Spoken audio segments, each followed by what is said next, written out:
Welcome aboard the Seatbelt Sign podcast. We've been cleared for takeoff. Welcome back to another episode. Today I'm talking to my good buddy Matt. Matt's in the studio. Say what's up. How's it going? Hey, dude. Glad you were able to take some time out of your day and come do this. We tried to do it the other day, but we, as pilots, had a flight come up. We had the opportunity to go fly a Baron to, I don't know, Virginia, West Virginia, wherever we went. Yeah, Luray. LUA. It's my first time in a Baron. Nice. Glad. Did you like it? Yeah, it was pretty cool. Yeah. I mean, you get to fly a Pilatus, so it's definitely a lot faster, a lot higher, but yeah, something and different. 2 engines is sometimes better than one. That's right. Then we got to ride home in a 172. It took us like 3 times as long to get home. Yeah. And interesting guy, he left his taxi light on the entire way home. Oh, did he? You didn't notice that? I didn't notice that. Oh, I was waiting for him to turn it off, but he just let it shine. Nice. I was like, what? Anyways, yeah, character. That's what you find in general aviation, am I right? Yeah. All right, so Matt is a 22-year-old captain. Pretty crazy. He's got a wild ride. And about to turn 23 tomorrow, but you became a captain at 22. Very impressive, dude. Thank you. How does it feel? It sometimes doesn't feel real still. Yeah. Yeah. Like sometimes when I meet our clients, they come up to me and maybe I'm flying with an FO that's older than me. They go straight to the FO thinking that they're the captain. Yeah, that was exactly why I wanted to interview you. I can imagine so many wealthy individuals that you fly around, you know, sometimes snooty tooty attitude. They're like, wait, you are a child and you're our captain today? Yeah, like, exactly. You run into that a lot? Most of the time our clients are pretty cool. Nice. They're really nice, but on very rare occasions that'll happen, and they get really I don't want to say they get concerned, but they get really surprised when it's 2 guys like my age. Yeah. And they're like, wait, I have to fly and these guys are my pilots? Like, who's the adult here? Yeah, I have a buddy who had a similar problem. He's my age. I'm in my 30s, but he has a baby face like you. And his response to all of his passengers would be, don't worry, I just watched like 4 YouTube videos on how to do this. So everything's going to be just fine. And then people would be like, what the fuck? I should start using that. Yeah. Yeah, feel free to steal that. And let me know how it goes. Yeah. So how do you work around that? Like when they are concerned, what do you tell your passengers? Like, hey, no, I'm your captain. Like, how do you go about calming their nerves? I mean, really, I just go through, like, I tell them what to expect on the flight, and the more you can tell them, the more information about the flight, they'll kind of get more comfortable as you go on, and they'll kind of realize, okay, this guy, he might know what he's doing. Easing their nerves like that. Is it more men or more women that get nervous when they see a young guy as their captain? It's a lot of guys, really. Really? Yeah.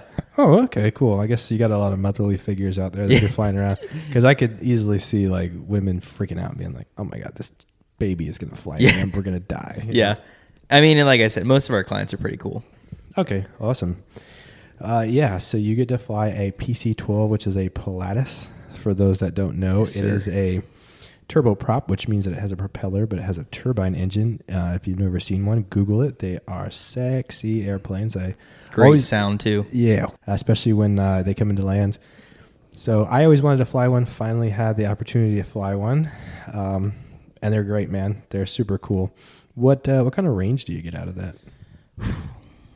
Usually, if you want to go with like the longest flight that I've done, I've gone from Eagle, Colorado to Stuart, Florida, which is about 5 hours in the air nonstop. And I forget how many miles it was. That's a boatload. It was, my legs were tired. Yeah, that's 2 time zones. You're going Central Time to East Coast, so yeah, that's far. Yeah, that was a long flight. Most of the flights that we do are like the PC-12. It really shines on those like hour flights. Quick up and down. Maybe going into short fields. We do a lot of short field takeoffs and landings. But that doesn't mean we can't go into like bigger airports. Like I think one flight I took off from a small island off of New York, and then we landed in, I think, LaGuardia. Sick. Yeah, it was really cool. All right, what's the shortest field you've ever landed in? I think it is 2,300 feet. That's impressive. It's really fun to get on the ground and slam in reverse, stomp on the brakes, get that thing stopped in maybe like 400, 500, 600 feet. Yeah, so for anybody that doesn't know, on turboprops, you can put it into beta. And I'll let the captain here explain what beta is. Oh, gosh.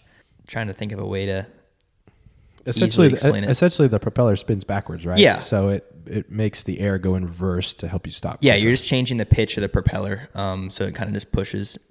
It's not really pushing air back anymore. It's using that propeller to help slow down. Yeah, and it sounds super duper It cool. sounds so good. It sounds awesome. Well, 2,300 feet is very impressive. I don't think I could get a Baron out of a 2,300 foot strip, and I've honestly never landed in anything shorter than 3,000 feet. So you got me there, bud. You ever landed on grass though? A time or two. Oh, wait, did you put the Pilatus on grass? Not yet. I'm Do itching for the people at your company do that? Oh yeah. Oh, that's sick, dude. Yeah, we go on grass fields every once in a while, but Dude. I haven't got the chance to, and I'm really looking forward to when that day comes. I get really nervous when it comes into grass landings. I guess I'm just a wuss when it comes to that because it's so bumpy, and I always feel like the landing gear is just going to rip off. Oh really? Yeah, it's always like, at least when you're like a 172 or like a Cherokee, something like that. That's my Yeah. only experience, and I'm like, I got to go inspect the landing gear, dude. I feel like we left it over there, you know? Yeah. That's awesome. All right, Matt, so let's rewind. Let's take it back to the beginning, and I really want to start off with this tidbit that I just learned about you on our flight the other night. So when you were 6 years old, you had a tumor removed. Yeah. So when I was actually 5. I turned 6 just after I got out of the hospital. But when I was 5 years old, I kept getting these headaches. I went to the doctor. They had me do an MRI, and they found a tumor on my brain. So I had to go to the hospital, get that removed. I think it was like an 8-hour surgery. Kind of sucks. I was playing hockey at the time, and had to stop playing hockey, which kind of sucked. Hell yeah. But As he's wearing a Carolina Hurricanes hat, go Canes. oh yeah, go Canes. Got to Let's represent. go, baby.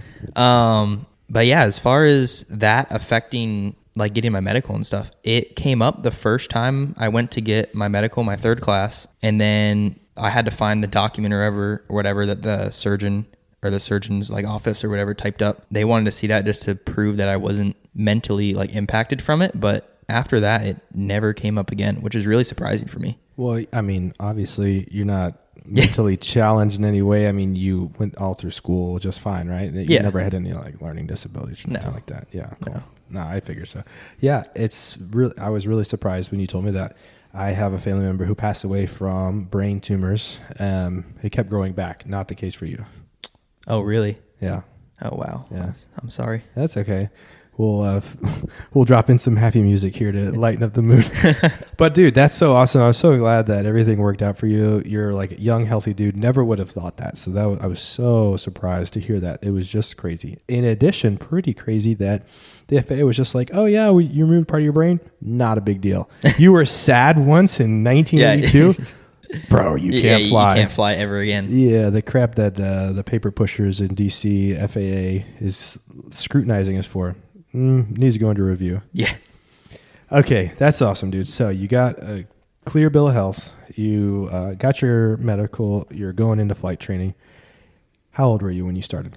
I think I was 17 when I started flying. And what pushed you to do that? You just saw something. You saw Top Gun, or you always played Flight Simulator as a kid? Like you got family members who are pilots. What? Why? Why this? Kind of a little bit of everything. My grandfather on my mom's side, he was in the Air Force. He flew F4s. Those are pretty sick. Those yeah, are awesome. My grandfather also flew those, so he must have been in Vietnam. Oh, yeah. Wicked. Yep. Yeah, those are sick jets. Those are really cool. He lives out on an airstrip, and I was supposed to go fly with him, but he didn't have a plane at the time, so I actually went up with one of his neighbors. I think I was probably like 8 or 9 at the time, so I flew with one of the neighbors, and I mean, that kind of got the bug started. And then fast forward to when I was like 14, 15, 16, Top Gun, obviously. Watched that movie with my dad. I've probably seen it over 100 times now. What do you like? Do you like number 1 or number 2 better? Oh, number 1. Really? Yeah. Bro, number 2 was sick though. Number 2, it is pretty sick, but I like number 1. I got to see number 2 at Oshkosh outside on a giant like 2-story projector screen with like 1,000 other pilots. Not to worry, it's the debt collectors looking for my money. It's a common joke on this podcast. If you go into aviation, you're probably gonna have a little bit of debt. Yeah, so I got to watch it with 1,000 other pilots, which is pretty cool. And I don't know, I think that might be why I like Top Gun 2 a little bit more, because Yeah. I saw it at Oshkosh. Yeah, that's got to be really cool. Okay, so sorry to interrupt you. So you saw the movie, you've seen it 100 times, and you're like 15, 16, and then what? A lot of flight sim. In high school, I didn't really know what I wanted to do. Once I got out of high school into like take my next steps, but all throughout high school, I was really into a flight simulator. I think it was a Microsoft Flight Simulator. It was the X one. Yeah. Yeah, Microsoft Flight Simulator X. Yeah. So the one before 2020. Yeah. But I was playing that game like every day, and sometimes like I would get in a 747 and do a transatlantic flight and sit there for like a bunch of hours at a time. Like, dude, that's sometimes I do the flight planning, I take off, and then I go to bed, set an alarm, wake up, and land. Oh my gosh, dude, you really are you're just in love with the game, dude. Oh, yeah. I've heard other people that do that. Doing that flight in the cockpit is boring as shit as it is. Yeah. So the fact that you just sat staring there, at a screen. you sat there as a teenager and you had the patience to do it on a computer, like, bro, props to you. Yeah. That's funny. All right, so you're an avid flight simulator. Do you like the new flight simulator, like 2024? I haven't tried it. What? Yeah. Once I started flying as a career, that flight sim kind of took a back yeah, of course. Yeah, just because I'm doing it true. kind of every day. But That's true. I haven't tried it. They have a really good model of the PC-12 that I want to check out. But dude, I've only played it a handful of times, but I can tell you it's ultra realistic. They took Google Earth and they just input it into the game. So even here at our local airport, our local Class C, as you know, when you taxi across from the small runway and you have to cross runway 5, yeah. there's a little bump there in the runway. Oh, really? There's a bump in it in the game. It's crazy. crazy. Super realistic. My cousin was living in South America, in Argentina, and when the game came out, he was like, "Oh, let's fly an hour away from the city down to our family's farm and see if we can overfly our house." Yeah. They have a pool. Is that modeled? It's in the game. That is awesome. So he flew over his house and he found his pool out in the middle of farmland in the middle of nowhere, Argentina, bro. I mean, That real. is so cool. Yeah, I might have to check that out It's now. pretty sick. Yeah, you can come over to the crib. We got it on the Xbox. When you were doing Flight Sim, did you ever have live ATC? I got into it. I started using just a Discord channel. Okay. Just a bunch of people. They'd like just pretend to be tower. But then I got into VATSIM. Yes, I I want to learn all love about that. VATSIM. So we're gonna have to do episode 2. You come in and you teach me how to do VATSIM and how to make it super yeah. realistic. So for people that don't know, we have Flight Simulator, the game, so that we, the pilots, can pilot the planes. But then people that have always wanted to be an air traffic controller, they have an entire simulator of just fake controlling airplanes on the digital world, so Yeah. they're controlling us fake games in the plane, planes in the game. Yeah. I looked into becoming a controller on VATSIM. It is a lot of work. No way. You have to take there's like modules that you have to do for like learning, then you have to take tests and everything. It's crazy. Dude, that's incredible. That's Yeah. so funny, but I love it. I love that it's that realistic. That's awesome. Yeah, it's so realistic. It's really cool. All right, so long tangent. We're back on track. So you decide, I want to be a pilot. So you went somewhere, I guess a flight school, and you started taking some lessons? Yeah, it was a Part 61 school.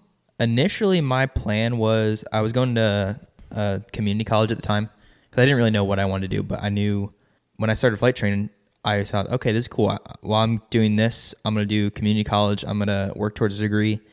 And then once I have that degree, I'm going to try and go like the Air Force route or something. But once I got into flight training, we did a lot of like really fun flights. And I think that's a lot like one of the biggest benefits of Part 61. I don't know if we'll talk about it later or not.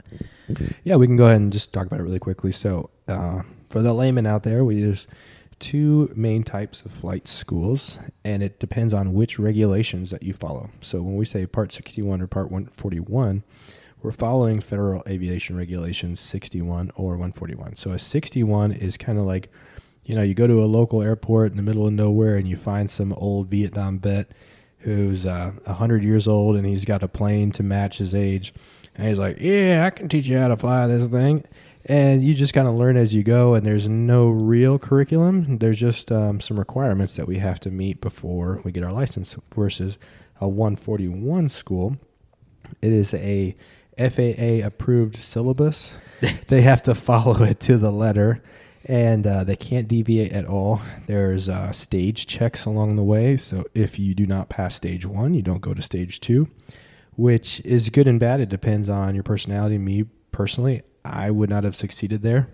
And most of my students, I don't think would succeed there because let's say you're having difficulty landing. Well, I have the liberty at 61 school. I can just say, well, you know what, let's go and learn how to navigate in our local area, and we're going to learn how to use our maps and our GPSs and that kind of stuff. And then maybe when we come back later, lesson 3, 4, 5, after that, maybe landings will get better. You know, we introduce something different. So anyways, to each their own. I like to talk a lot of shit on 141 schools. Yeah. We're going to probably talk a little bit of shit.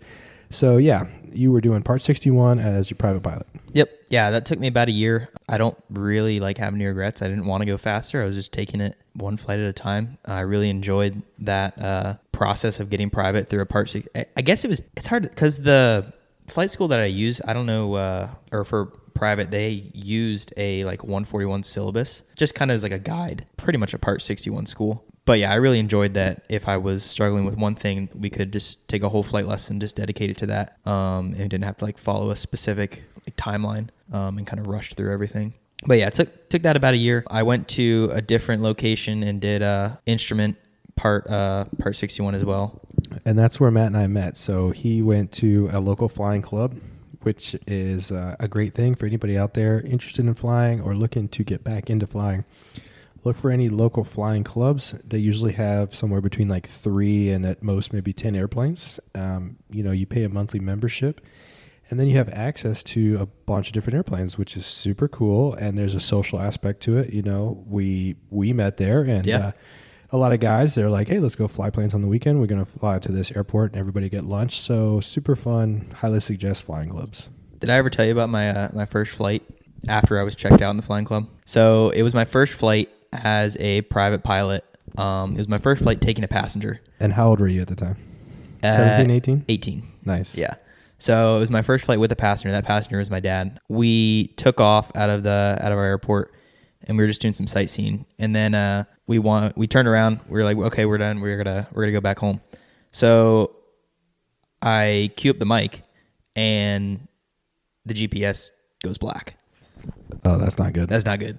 And then it goes black, and then it pops up with a message. I forget what the message said, but it said something along the lines of like something to do with power. So then I look at, because COM 1 was out as well, and then the transponder went out as well. And I was like, okay, we got to go back into a class Charlie. I kind of need that. Yeah. So I was looking over everything. The alternator? Yeah, it was that. But what's the volt? Not the voltmeter. Your amps. Yeah. Amps and volts. Yeah, there we go. Yeah, okay. Yeah. I always forget. I looked at that. There's that little red light, like right. And it's supposed to light up if the alternator's not working. It wasn't lit up. Yeah. So I was like, okay, it's not the alternator. My dad, he's an engineer, so he's trying to diagnose the problem. He's like, okay, we can kind of smell a little bit of like burning rubber. Oh no. So I was like, okay, we're just gonna land. Funny enough, I landed at the airport where I got my private training. Nice. So I was like, okay, I know this airport. It's right along the way. We're just gonna land here. We landed. When we land, we get off the runway. I start putting the mixture back in. I think I leaned it out a little bit too much in the flight, so the engine almost cut off. And thank God the engine did not cut off while we were right off the runway. Oh man! Because it was an alternator failure, so we wouldn't have been able to get it back started. Yeah, true. I would have had to run to the FBO and get someone to tow it. But yeah, that was definitely an interesting first flight with a passenger. Yeah, not really a surprise. We both since left that flying club. So now, years later, looking back, no real surprise based on the maintenance and the status of the planes. But yeah, not all flying clubs are like that. Definitely, no. Definitely look into flying clubs. No, but it's a common thing in general aviation. There's always little quirks, little things go wrong here and there, and we just deal with it. Cool. So you were at a flight school. Yep. And you got your private pilot. Then you joined up at the flying club, and you got your instrument license. Got some instrument. Did some fun flying with some friends and everything. Awesome. And then I went to a 141 school. A big box school. Yeah. For commercial. They have the nickname of being a paper mill. They get you in, they get you out. You get all your paperwork. You have a big bill at the end of it. Yeah. So I want to pause really quick because it was very funny. This particular big box school, as most of them, kind of like ATP. I like to call it the McDonald's of aviation because you got one at every airport. Yep. So we can talk some shit about ATP. You know, it like I said, a lot of people call it a paper mill. Some like it, some don't. But they sometimes have a negative connotation to it. So we were in the flying club together. And then I remember I just happened to be at your 141 school one day with a friend. And I saw you, and your eyes got so big when you saw me, like you thought you were doing something wrong. Like you were like, "Oh my gosh, he's gonna tell everybody that I'm here." And I was like, "Dude, I don't care. You're just, you're doing your thing. You're getting it done quicker.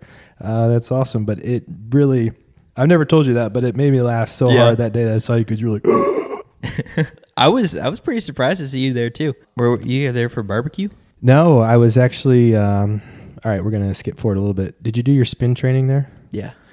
With that guy, Brett? Oh, yeah. Yeah. Yeah, so, all right, we're going to give you all listeners a little more detail on that later. But I met Brett at a wedding because he was a DJ. Uh-huh. And somehow, some way, probably me being arrogant, I was like, "Oh, yeah, dude, I'm a pilot." And he was like, "Oh, sick, dude, I'm a pilot too." So you know how that conversation goes.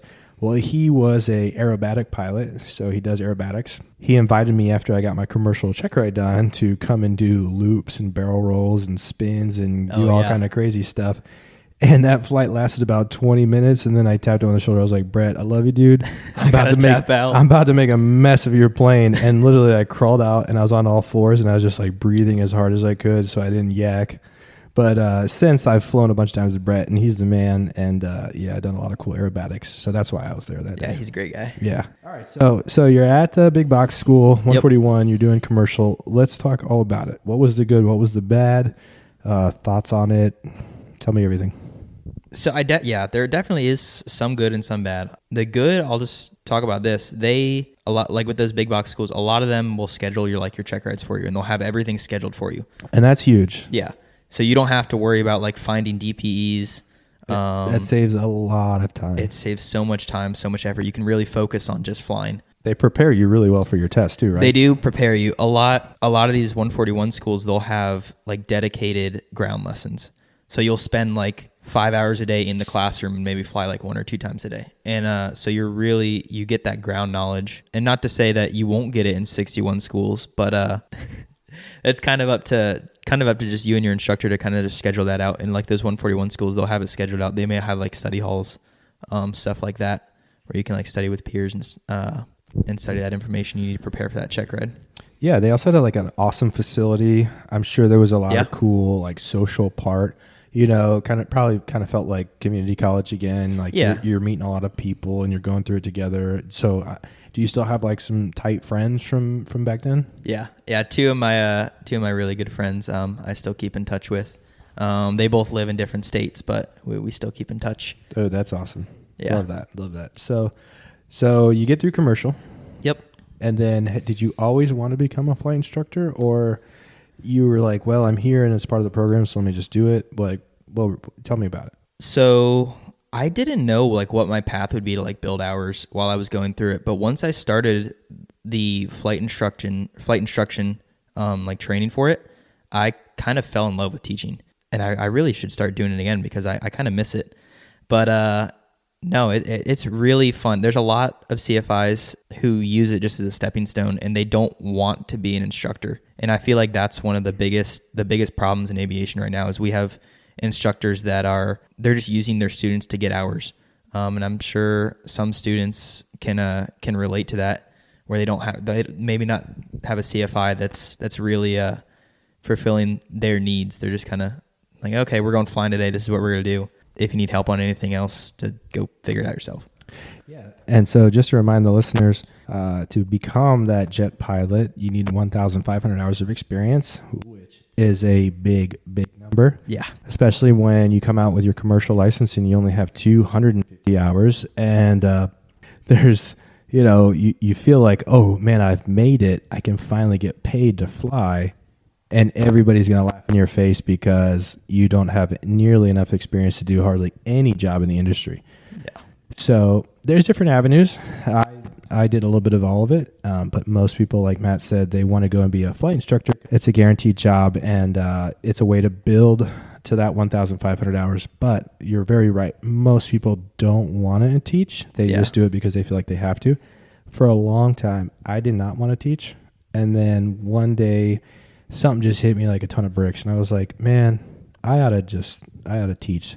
I think it would be really cool to take a bunch of my college friends up in a plane and not only take them for a scenic ride, but also stick them in the left seat and say, hey, buddy, I'm going to talk you through this takeoff. All right. You're going to push this lever and you're going to pull on this stick and watch this gauge.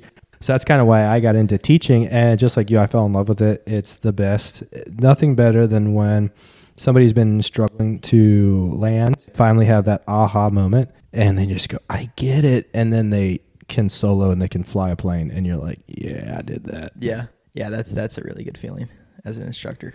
Okay. So you get through commercial and you're like, all right, I'm going to figure out how to become a flight instructor. So let's talk about that whole journey. Okay. So the flight instructor, the course and everything was still at that 141 school.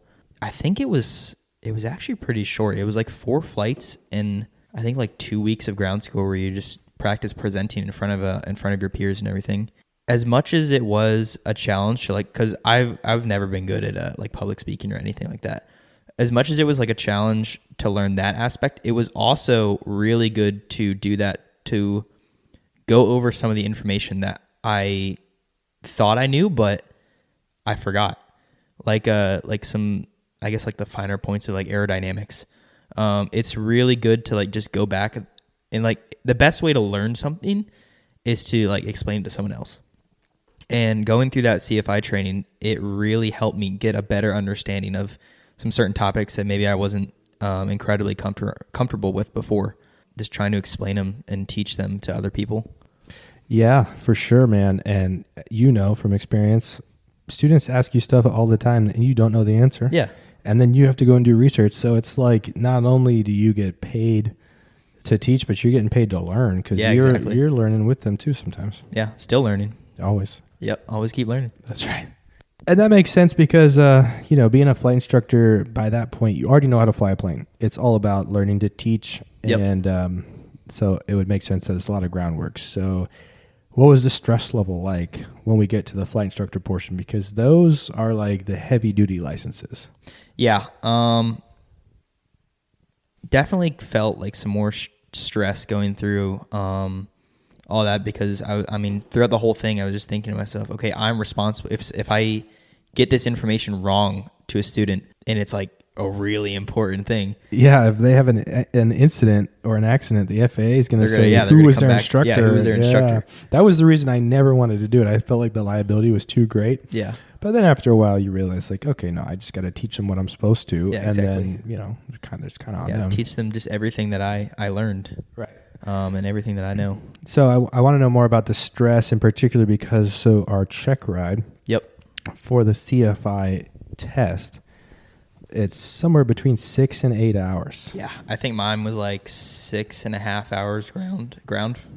Wow. That's long. It was long. And did you pass on the first try? I did. Wow. Round of applause for you, buddy. Oh, thank you. I did not. I had to come back a second time.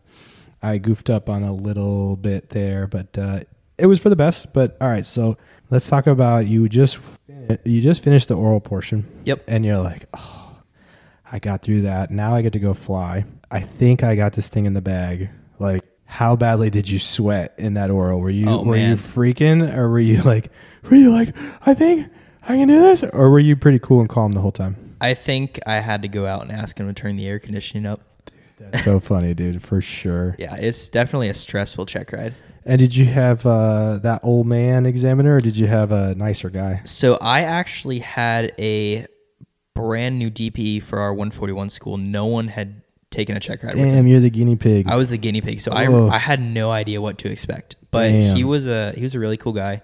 I'm glad to hear that because I know that school they also use like an older gentleman. Yeah. And just depending on his mood that day, he's either a royal asshole or he's like salt of the earth sweet. So I don't know. Yeah. No, but the guy that I took it with, he was really nice. Very fair.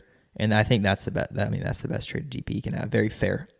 Like I failed my instrument check ride on the ground, and I'm not mad about it at all because he was very fair. And I mean, it's something I should have failed on. So. All right. So obviously 6.5 hours of really trying to explain things like aerodynamics, weight and balance, how to teach fundamentals of instruction, Yep. federal regulations, just, safe practices, all these things, right? So 6.5 hours of that. Then you got to get in a plane. Right. Your brain is mush. So when you were flying, did you feel like you were a little behind the curve, or were you doing good? A little bit. Yeah. Something that helped is that my DPE, we would kind of switch off. We would do every maneuver, not every maneuver, but we would do some maneuvers twice. Like first I would explain it to him, and then maybe I'd demonstrate it. So it was kind of nice to get those, like, I don't want to say breaks, but Yeah. I know exactly what you mean. yeah. And it was pretty fun, like kind of instructing, because they're trying to screw up, see if you'll catch stuff. Yeah, so obviously these examiners have thousands of hours of experience flying airplanes. Yeah. They try to pretend to be a student, and they try to pretend to mess up, which is so goofy. It's always super fun. And then you don't know, am I supposed to be teaching right now, or am I just supposed to like show it once? So that was funny for me because we were doing steep turns, and he's like, okay. So I'm just going full teacher mode in my check ride. Yep. And we've already done 3 full turns, and he was like, he just looked at me with his dead stare, and he's like, Nick, I'm the examiner. I know how to do this. You're not teaching me right now.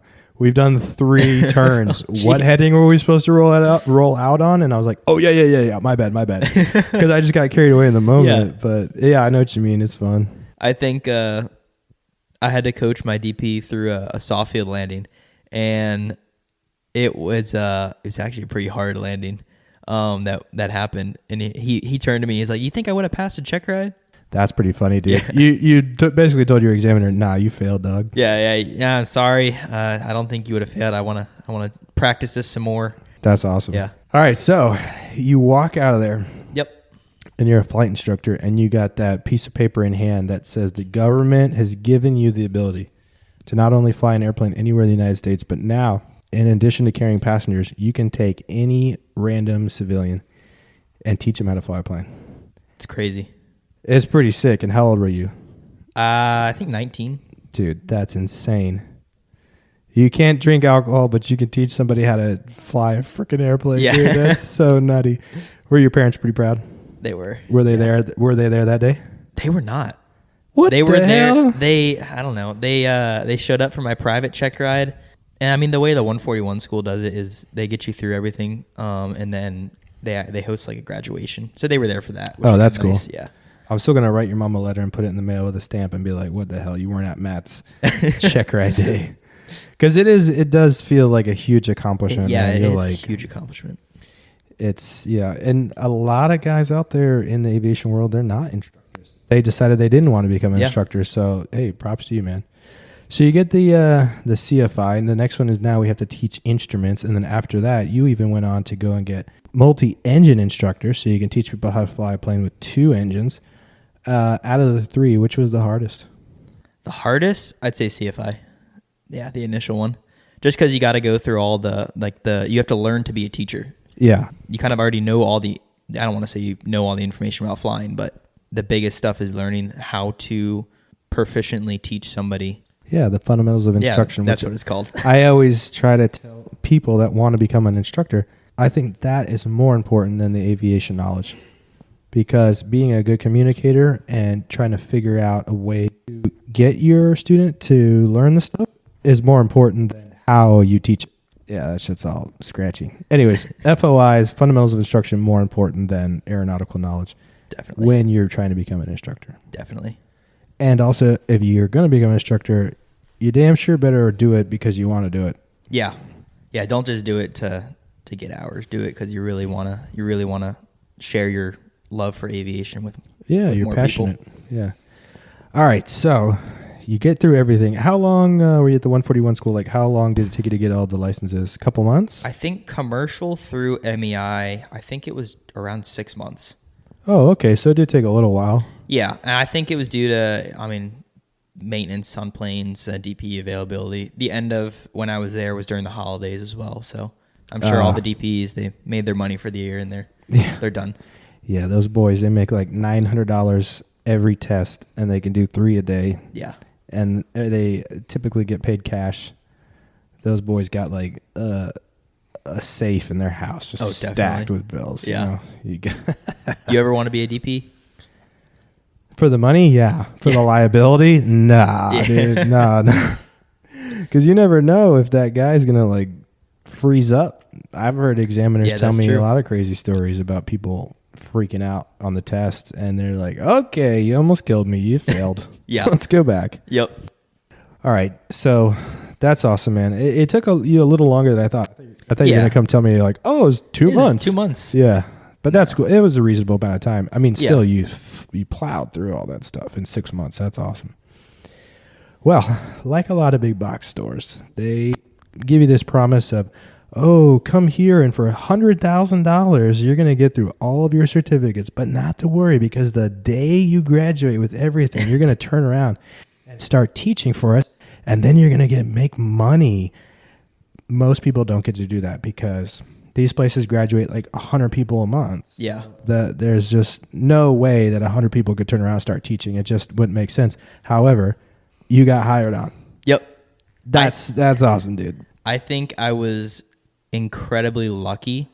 I think I caught that specific flight school right at the tail end of like a bunch of people leaving to go to airlines before it kind of slowed down for a little bit. So I think I got in just at the right time. So I'm very lucky for that, I think. Hell yeah, you are, dude. You ought to buy a lottery ticket every day. For real. So did you have any say in the matter? Like, did you have any say in the matter, or did they just tap you on the shoulder one day and they're like, "Hey, Matt, you're going to teach. Cool. All right, thanks." No, I applied, and I went through a whole interview with like the manager. They like to hire from the inside, just because I mean they know the program, and I think a lot of the big box 141 schools are the exact same way. But throughout the first thing that they tell you when you show up for like day one of your private or day one of wherever you start, they say if you want to work here, every day is an interview. So really, the interview started when I started commercial, but kind of near the end, some of the like chief pilots and chief instructors, they would kind of come up to me and say, "Hey, well, what do you think you're gonna do after this?" And I was like, "I don't know." I did interview some other places, but then I interviewed at the school that I was at, and I think I got lucky getting in there. That's actually a really cool saying, what you just said there. Every day is an interview. Yeah. I don't think there could be a better way to give advice in aviation. Oh yeah. Treat every day like Every an interview. day is an interview. Yeah, so don't be a douchebag. Yeah, exactly. You never know when the guy that you didn't like is going to be your boss one day, Yeah. or he's going to be able to help you out, get a job, or fly a cool plane. So every day is an interview. That's awesome. Yeah. I like that. So you're going into teaching mode, and you were fortunate enough to teach instrument training. Yep. Which means your students already had a private pilot license, so they already knew how to fly an airplane. Now you're just teaching them how to fly an airplane in weather and do a lot of precise flying. And I'm going to let you know right now, you lucky bastard, you did not have to teach people how to land. That's a tricky part. I give a lot of credit to private instructors and people that teach people how to land, because that sounds super tough. So again, did you have any say in the matter, or they were just like, "Nope, Matt, you're going to be an instrument instructor"? Not really. They kind of, once you get hired, they kind of put you where they need, because the flight school that I worked at, they have academies. So I focused on instrument and CFII, and when I got hired, they said, "Okay, this is where we need you. You're just gonna do this." Dude, well, congratulations. That's awesome. I'm jealous. So let's talk about, obviously, the first couple of months of you teaching. It's super exciting, and you're like, "Woo, I love my life. I love my job. I'm 19 years old, and I'm teaching people how to fly, and I'm getting paid for it." Oh, speaking of, when you go to these big schools, you tend to sign on for a big loan, or either way, there's a big cost associated with it. So did you get a paycheck, or are they like, "Oh, you only get half your paycheck and then half of it goes towards your debt"? Like, how did that work? No, they give you a full paycheck. Full and everything, paycheck. and then And then it's up to you to pay back your Yep. thing. Okay, cool. yeah. That's nice. I wondered if they were like, "Yeah, you only get 20% of your pay and the rest of it goes to your loan." That would have been like, damn. Yeah, I would not have liked that. No, okay, that's good. That's good. So after you've been doing it for a while, Yep. because again, what I think is interesting is you guys at 141, you have a curriculum and you have to follow it. Yeah. So you told me that there are specific routes and specific airports that we have to go to because it's part of the syllabus. So there's not like, you can't just tell the student like, hey, plan a flight plan, right? Yeah, like choose whatever you want to do. Right. You got, set things that you have to do. Yeah. So how many months did it take you to where you knew every altitude of your routes, every radio frequency, Oh, man. every approach, like It was probably like, it was super short, like 2 or 3 months. I would get switched over from one approach controller to the next, and I'd tell my student, they're going to give you this. They're going to give you this instruction. And sure enough, it came like 2 seconds later. dude, that's so funny. Yeah. That's so funny. But I feel like a lot of airline guys kind of end up being kind of in the same boat because they'll just fly a find lot the of same route. routes. Yeah.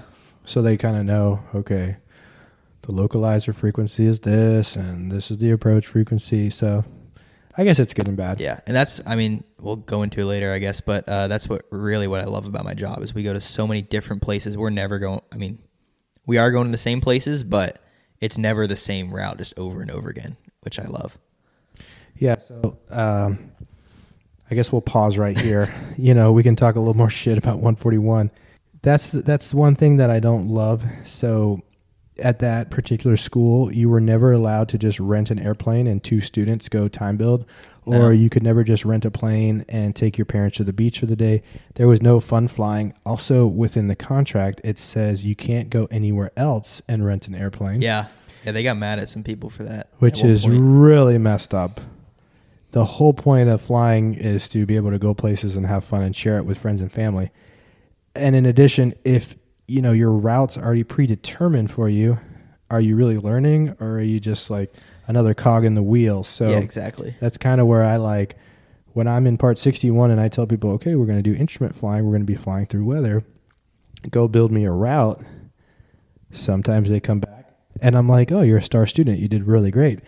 And then knuckleheads come back and I'm like, bro, you're going to fly me right into that mountain.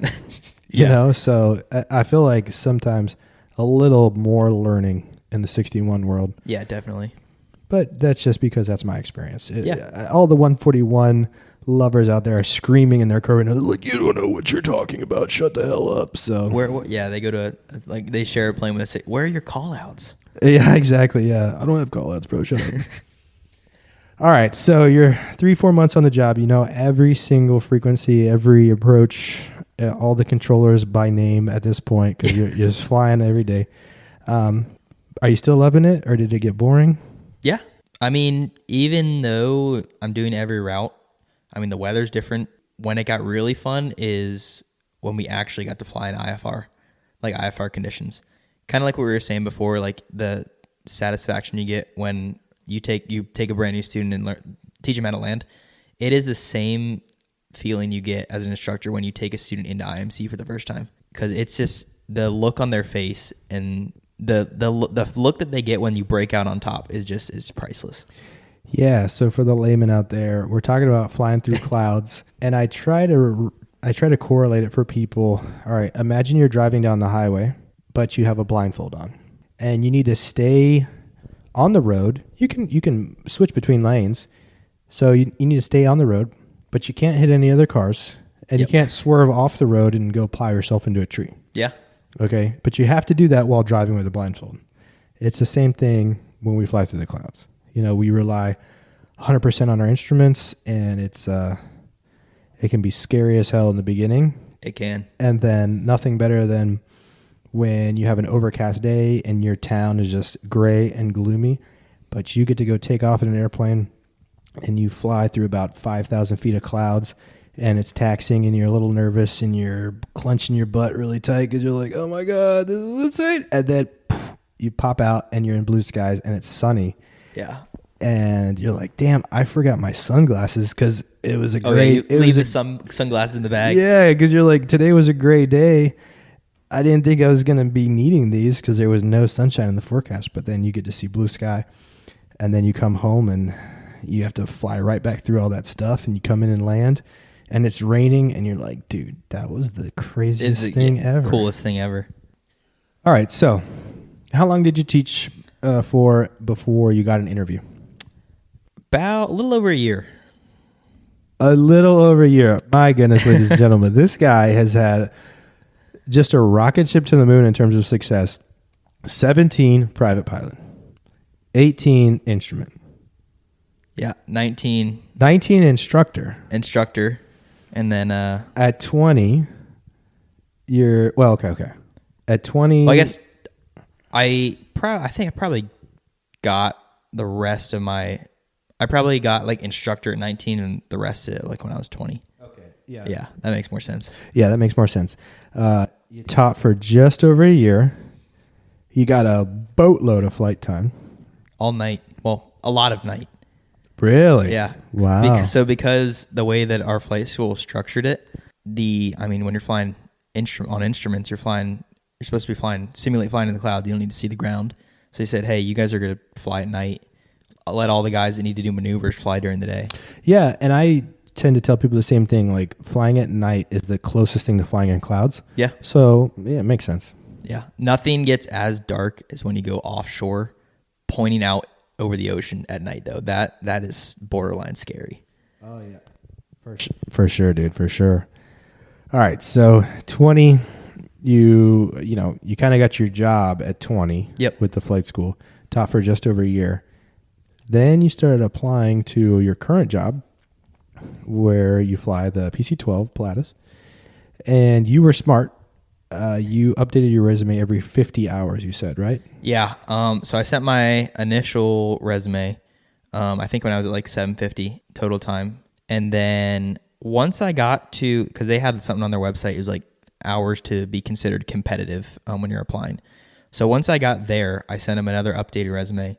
And then every like 50 hours, I borderline probably kind of annoying for the hiring department, but just every 50 hours, I would send them an updated resume just to keep my name at the top of that pile. And I think it was a good maybe 3 or 4 months before I got a call back for an interview, but I definitely think it really helped to just keep them updated. I don't think you're a pain in the butt at all. I think you were just being very persistent, which is what everybody in the business says. Yeah. Okay, I know many people, many chief pilots at flight schools that say, I only hired the guy so I wouldn't have to see his face walking through my office anymore. He's been bugging me for 3 months.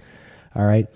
I hate when I'm on any Facebook groups or when I'm talking to any pilots out there and they go, yeah, man, I mean, I emailed them one time and they just never got back to me. It's like, dude, you know how many resumes they see a day? Probably 500. All right.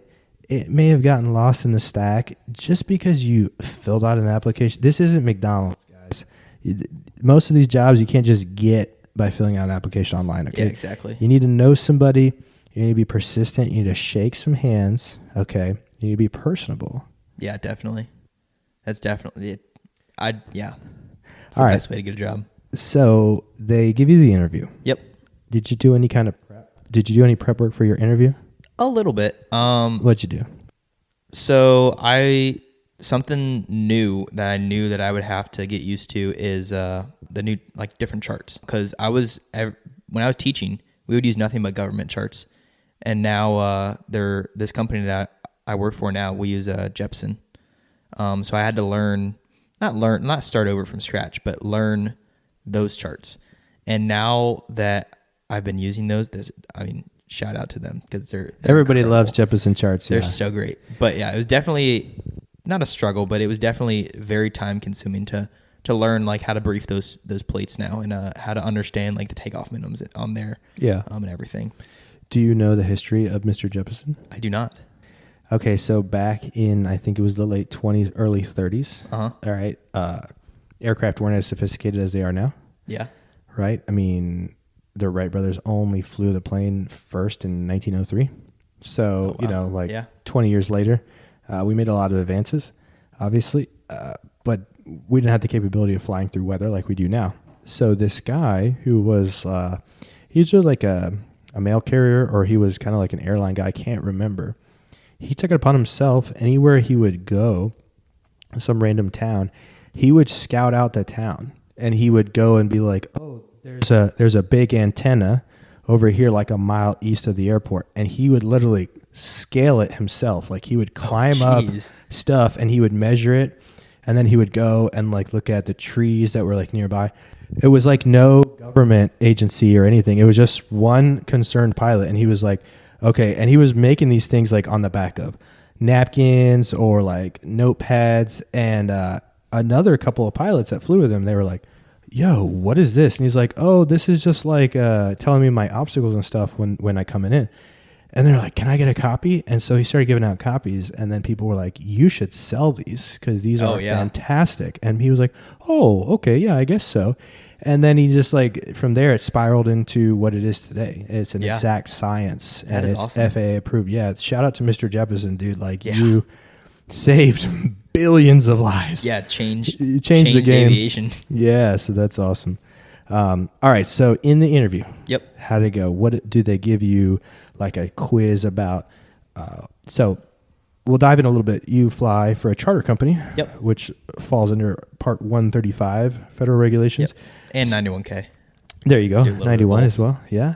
So did they give you like a quiz about regulations? Did they put you in a simulator? How did the interview go? So there were 3 parts to the interview.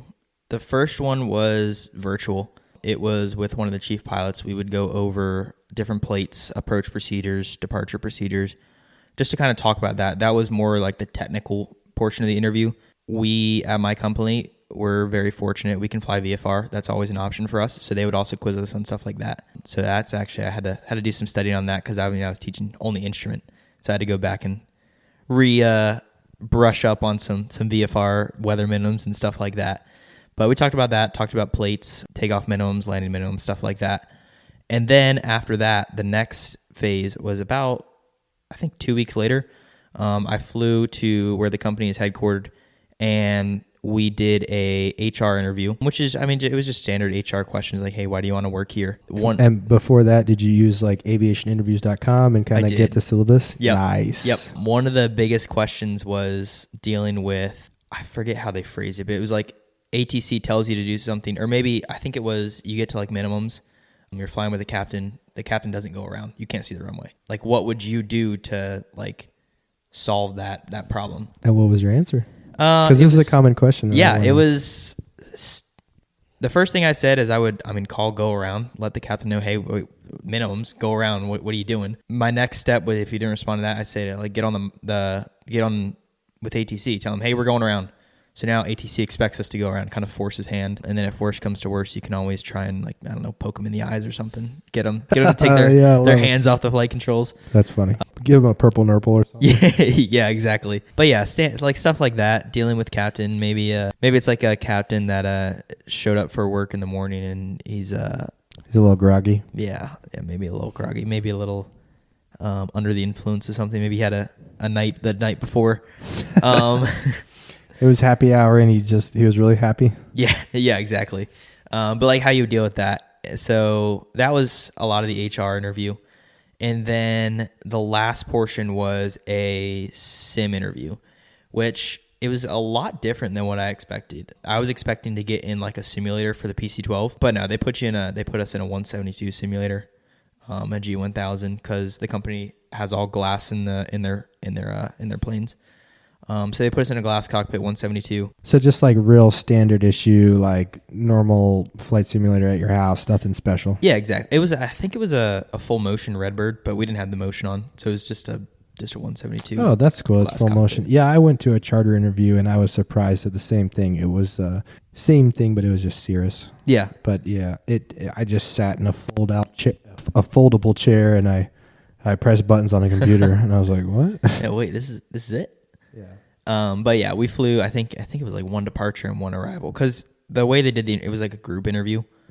So there was I think there were like 10 or 12 of us that day thing. And then I went home back to flight instructing for like a week and a half. And then this is how I knew it was like meant to be. One of the company's planes was on the ramp. And as I was looking at it, I get a phone call. And they're offering me a job. That's crazy. Yeah. Yeah, that was really cool. That's awesome. That's awesome, man. And I mean, I'm sure you were just on cloud nine for like a month after that, because all this hard work, definitely, you finally got a real professional job in aviation, flying big stuff. Yep.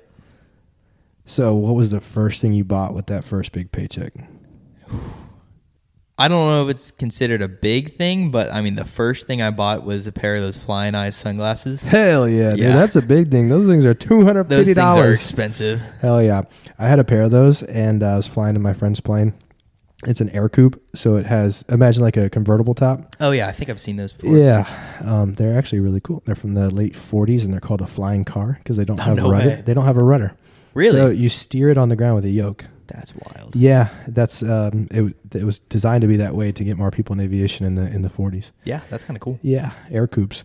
So my buddy had briefed me, and he was like, "Hey, don't stick your head out the window because your headset will fly off." And I was like, "Ha ha ha, that's already happened to me in a seaplane." I stuck my head out the window, and my headset went woo. Oh, jeez. Luckily, it flew back in the plane. So that's good. This time, I did not stick my head out the window, but I turned and I looked backwards, and my Flying Eyes flew off my face. No way. And I was like, no, because at the time when I bought mine, they were $170. Yeah. And now they're like $250. Yeah, and I was they've like, gone up. I'm not buying another pair. So shout out Flying Eyes if Yeah, you want to sponsor. They are. They send us some free shades. They're really nice. Yeah, those are the best sunglasses for pilots. Dude, that's awesome. So you bought some shades with your first paycheck. Oh yeah. So let's talk about the next step, which is going to training. Yeah. Training for the PC-12 was so fun. How long was it? It was Like a month? it's kind of hard to say because they split it up. Okay. The first thing was 2 weeks of ground school. So you're learning all of the company procedures because a lot of us, I'd say 99% of my upgrade class or my class, which was I think like eight or nine people. I think 99% of us were all flight instructors. We'd never been in the 135 world or 91K world, so we had no idea what to expect. So a lot of it was learning takeoff minimums, landing, like we have something called op specs, operation specifications. Basically, learning the rules. yeah, of the learning the business. rules. So a lot of it was that. Some of it was international procedures, and we went a lot more into depth on that in upgrade ground school when I upgraded to captain. But learning about flying international was pretty cool. And then Hell yeah. And then all just like the general stuff about the plane, like all the systems, pressurization, something I never had to deal with. I mean, a turbine engine is something I never had to deal with. So that was really cool to learn about. So that was a ground school about 2 weeks.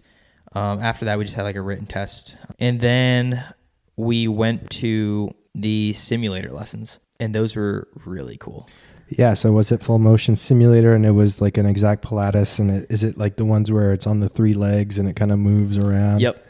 Dude, those things are so cool, aren't they? Those are so cool. So Dude. cool. It's weird getting in them for the first time and feeling the motion. Yeah, I know, because you really do feel like you're flying through the air, like, and then when they pause it, it feels like you're like, Yeah. like it feels like you're just like pinned into your seatbelt, and you're like, oh, this thing was never Wait a moving. second, yeah. yeah, it's the craziest feeling. Yeah, it's really cool. But the training department at the company I work for, I cannot say enough good things about them. They do such a good job getting you ready to fly the plane, getting you ready to work in a 135 environment, getting you to work as a flight crew, which is I think is one of the biggest things, if not the biggest thing about moving from like flight instructing into kind of that environment is now you got to go from I got to teach this person how to fly. Like, okay, now I need to fly with this person. I need to learn. I need to basically learn how to. It's a partnership, I guess. How to be a good teammate. Yeah, and teammate's a good fly a word for it. plane safely as a with a partner. Yeah. Dude, that's really cool to hear. I'm really glad that you have high regards for the training department. Do you feel like a lot of people in your class were similar to yourself, where they didn't have a lot of prior jet experience? Like, so does this company they're kind of taking a lot of kids out of flight school, Yeah. or was it like a mix? I think there were like one or two, maybe. Definitely, I don't think they had jet experience, but they had experience. I think they were like a ferry pilot of some kind. Most of us were flight instructors, flying like 172s, Diamonds, Cherokee, stuff like that. So a lot of us were in the same boat. No, that's awesome, man. So shout out to the company that shall not be named. Yeah. Flying the Pilatuses, but that's awesome. Kudos to you guys for having a great training department. So you make it through flying colors. Yep. Did you walk out with your ATP rating? I did not. You did not. I Okay. still only have a commercial multi-engine land. Even as captain? Yeah, Oh, wow. Are you going to go get your ATV pretty soon?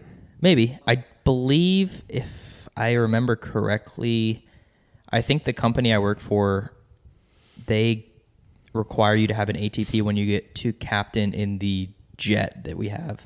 Yeah. And for those that don't know, ATP stands for Airline Transport Pilot, or a CTP, which is a cargo transport pilot. Yep. Yeah, so I don't have that. I haven't decided if I want to go get it or not. I feel like it probably would be a good thing to have. It's pretty sick, dude. You Yeah. get to go play in simulators. I did mine at Delta. I got to play on a 737 for 10 hours. Oh, so you did in the 737? Got 737 MAX in my logbook. I Got to use a heads-up display. It was pretty That's sick. really cool. I Yeah. think my buddy did it in, he's at a different 135 company, but I think he did his ATP. I think it was like a 777 that he did it in. Oh, which that's is really really cool, cool. too. Yeah. Yeah. Everybody in my class, we got split up down the middle between Airbus and Boeing. Nobody had a choice, Yeah. but we got to tour a lot of the simulators, and the 777 was definitely like super cool. Yeah. All Yeah. those switches and knobs and everything. Yeah, a bunch of round dials. Although I will say, you know, as a guy who loves glass cockpits, Yeah. the 737 MAX was by far the sweetest out of Really? everything. Oh yeah, dude, and all the flows made sense. And the sim instructor, he kept being like, "Nick, try out the heads-up display. Nick, try out the HUD." And I was like, "Dude, I don't want to look at that. I want to look at all the other pretty shit in here." So Yeah, exactly. But he was proud because they were the first airline to get a HUD in that platform. So Yeah, that is really cool. yeah. All right, so you get through training. Now you're in what's called IOE, right? Yep. What does IOE stand for? Initial operating experience. And how long does that last? I think for me it was about 2 weeks. Okay. So it's kind of like your probationary period to make sure like you Yeah. don't wreck the plane and then they're just going to fire you. Yeah, I mean that's the first time that the new hires, that's the first time you're actually in the airplane. The simulator does a good job of like you can learn more like all the buttons, learn the flows, stuff like that, program the flight management system. But once you're in the actual airplane, it's I don't want to say it's completely different, but it is definitely different. Learning how to land a new plane. Yeah, it's real. Yeah, it's There's real. there's no reset button. There's no reset button. I mean, you're definitely nervous. Hell yeah. The first couple flights, but again, all the instructor pilots there are very very great. Well, and I'm just curious, did in your training or did your captains ever kind of give you some pointers as to like how to greet your passengers and how to like, because Yeah. there's times when, don't like quote me on this, but because I don't know if your company, if they already have all these details, but sometimes you have to like ask people their weight and Yeah. kind of like ballpark like how much the luggage weighs. And it's never polite to like ask a woman like, how much do you weigh? Yeah, I'm lucky where they get all the weights for people, but I guess I'm kind of unlucky where I do my weight and balance, and then I have to move the CG forward. I have to say like, hey, we're gonna put you got to sit in this seat, or like you can't sit in that back seat. But did anybody That's always like awkward. Yeah, of course. That's why I'm curious if anybody gave you like pointers as to like how to say it nicely versus like, because my captain and my mentor, he's so funny. Yeah. We were flying a King Air down to the Caribbean one time, and it was 2 guys and 2 girls. And the first girl that showed up, she's like a young 25-year-old, beautiful young girl. And he just walked right up to me. He's like, "Hey, how much do you weigh?" As I had to jump in between the two of them, and I shook her hand. I was like, "Hi, my name's Nick. This is my captain, and we're going to be flying you today. And we just need to know a number. It doesn't have to be real.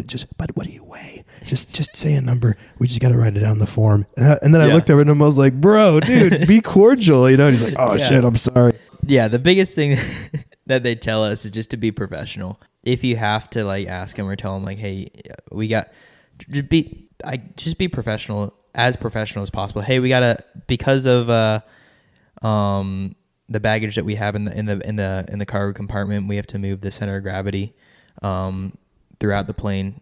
So maybe for this flight, if we can just leave that back seat empty, stuff like that. I usually just tell people white lies, and I'm like, Yeah. "You know, this seat right here is actually the best seat in the house, and I would prefer if you sit here because the air conditioning is better and the heat and the view here is better than that seat. Some people say that seat gets a little noisy, so if you could just sit right here for me, that'd be excellent." You know, and then they're like, "Oh yeah, Oh, yeah, okay, yeah, I'll do cool. that." I'll sit in the VIP chair, yeah, for Yeah. sure." All right, so you've been flying around, and very quickly, a couple months in, the new factor wears off, and now you're like, okay, this is work. I love it, but it is work. Yep. And you are adjusting to a 7 on, 7 off schedule. And this is the first time for you that you've been like on the road. Yep. Living out of hotels. First time I traveled by myself. No way. Oh yeah. Oh my goodness. Yeah, baby. The first time I took an airplane ride by myself was to go to that interview. The baby boy is experiencing the world. That's so funny. All right. So living in and out of hotels, you probably learned that every hotel serves the same breakfast. Yep. It's always easy made eggs, stupid sausage patties, right? Yeah. So has it gotten old? You're like, ugh. Yeah. Sometimes, I'm not gonna lie, I'm not the biggest breakfast guy, so I don't eat a ton of breakfast. But I mean, when you wake up in the morning and you're craving some breakfast, you want something good. I try and find some place, like maybe there's a grocery store by the hotel. Maybe I'll go there, get like a yogurt or something like that. Maybe like some fresh fruit. Being healthy, that's great. Most bud. of the time, I'm not healthy, but every once in a while, I'll try and do something like that. Do you ever go to the hotel pool or the gym and you try to like get a workout in? Or very rarely. Very I see rarely. the hesitation. You're like, nah, I never do that shit. I'm tired. Yeah, no. So that is true. You guys fly a lot of legs in a single day, and I had asked you earlier. I said, do you ever carry like an Xbox or a Fire Stick so that you can entertain yourself in the hotel room? Because I'm a lazy fat nerd, and when I was doing a aerial survey, I had my Xbox every night, dude. I'm plugging that thing in. I'm gaming for a few hours. But you were like, hell no, dude. I don't have time for that. I'm tired. Yeah. I bring my computer. Maybe put on some movies. A lot of the hotels are kind of nice now, where you can like sync your Netflix account or like YouTube account or something like that. Just don't forget to sign out. Don't forget to sign out, because your algorithm will go weird, dude. It says your accounts are signed out upon checkout. I don't trust that. Hell no. No. But yeah, I bring my laptop. Not a lot of the time, but at least some time, now that I'm a captain, is spent in the evening doing flight planning for the next day. Was there ever a moment where you're like, man, this whole living life on the road, being away, like, was it a surprise to you? Where you're like, I didn't really know that this was gonna be part of the job, and did you like it? Does it get taxing? Like, what are your thoughts on all that? It is hard at some points. I mean, you're on the road, you're away from your friends, your family. But the really nice thing about like the 7 on, 7 offs is you do your 7 days on the road and then you're off for 7 days. You're home for 7 days. Now, I mean, everyone in my family, they have like normal 9 to 5 jobs. So my mom makes fun of me. I call my mom and my dad at like 10 a.m. in the middle of the day and they're like, dude, I'm working. I can't go play golf. Yeah, dude, I know. All right. So you were working there for about a year, right? And then you got to upgrade to captain. Yep. And you upgraded as a 22-year-old captain. Was that common in your company? Was there like a lot of guys that upgrade within a year and a lot of young guys becoming captains? The upgrading in the year, yeah, I think that's pretty standard. When they hire you, they base like the interview and they hire you based off of like, would you make a good captain? Because they're not hiring you just to be an FO. So they hire you with the intention of making you a captain. So about a year is, I think, the general timeline. Now you can delay that as long as you need. I've flown with some first officers who have been at the company longer than I have, and they're happy being a first officer. They don't want the higher responsibility that comes with being a captain. But then on the other side, I've talked to some people that as soon as they got off of IOE, they started asking the chief pilots about the upgrade process and when that can start. So yeah, I think about a year is the average. But as far as age, I'd say probably the median age of like captains, like when they upgrade, is probably, I mean, it all depends on like where you are in your like aviation career. But I think I'm on the younger side of captains during that upgrade process. I think I was the youngest in my upgrade class. Yeah, dude, it's wild, man. When you told me that you were a captain at 22, I was like, that's going to be the name of the episode, by the way. Yeah. 22-year-old captain. Gotta be, dude, because it's so catchy. No, that's awesome, man. I'm super proud of you. Congrats. And Thank you. What did the captain upgrade feel like? It was a lot of the same, not the same stuff, but like a lot of going more into depth with systems, CAS messages, crew alerting system, going through all of those. Like you get a message that pops up on the screen. Yeah, because you're the man in charge, so you need to know the airplane inside out, backwards, upside down, forwards, and Crew resource management. There yeah, you go. CRM. Crew research. Yeah, CRM. I always forget those small little acronyms and everything. But yeah, like good CRM, like say you do get one of those messages that pop up and there's something wrong with the airplane, you need to be able to say to the person that you're flying with, hey, you run this checklist. I'm going to fly the plane. I'll handle the radios. You work on the checklist. Yeah. Just work through it together and figure out how you can do it like the most efficient way. Sure. To solve the problem. And then a lot of it was like going over stuff that you as the captain now have to deal with, like filling out the weight and balance, filling out some I guess we don't, as the captains, we don't fill out the international paperwork, but we have to deal with it when we fly international to like the Bahamas or to Canada, deal with customs, stuff like that. The coolest thing as a captain is planning a day, planning the airports that you're going to go to, planning on where you're going to get fuel stops, and then see that day take shape while you're flying it. That's super cool. It's you set a plan and then now you're seeing it all come together. It's like one of the most satisfying things ever. Yeah, and you were the man behind the plan, so that's awesome. And then in the middle of the day, you get a text. Hey, we need you to drop that plan and we're going to a different airport. Yeah, everything that you stayed up late last night planning, throw all that shit out the window because you're not going north now, you're going south. And you're like, exactly. What the hell? But no, I love it. All right, so what kind words of encouragement are you going to give to all the kids out there who are 16, 17, they're like you, they've been playing a bunch of flight sim. Yeah. And they're like, yo, I want to be just like Matt. Just start flight training. Take a discovery flight, start your flight training. If it's something that you love, then just keep doing it. Keep putting in the work. Don't stop. Never stop learning, as we like to say. Never stop learning. Keep meeting people. Go out to airports. See when people land, just shake their hand, introduce yourself. The biggest thing and the most important thing that you can do in the aviation industry is networking, getting to know people, clean planes. Yeah, be an airport bum, as I like to say. And it doesn't matter what you do. If you're a private pilot or if you're a commercial pilot, it doesn't matter. Just make a business card. Put your name and phone number on there and just say pilot, you know, and hand it out to every person that you meet. You never know. Yeah, you can do those electronic business cards now too, I think. Nah, I like the paper ones. The paper ones are pretty cool. It is nice to have paper though. Yeah, exactly. Yeah.